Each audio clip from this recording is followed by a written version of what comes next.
16 నెలలు నన్ను జైల్లో పెట్టినారు. కానీ ఏమైంది? బయటికి రాలా, ముఖ్యమంత్రి కాలా.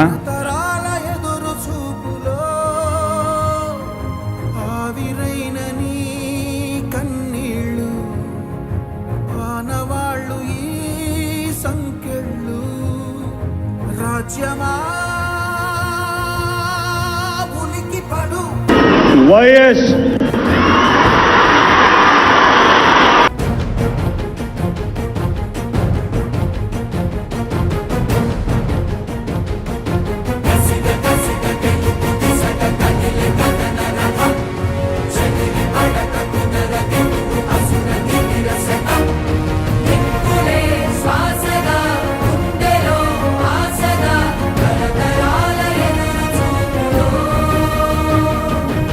నెక్స్ట్ వచ్చే జగన్ 2.0లో పరిస్థితి ఈ మాదిరిగా ఉండదు. ఆ మనిషి రిటైర్డ్ అయి ఉన్నా కూడా లాక్కొని వస్తా.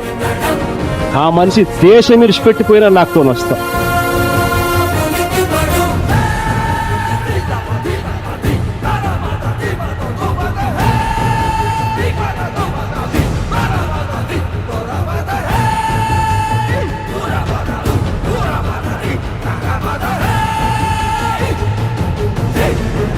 Hey!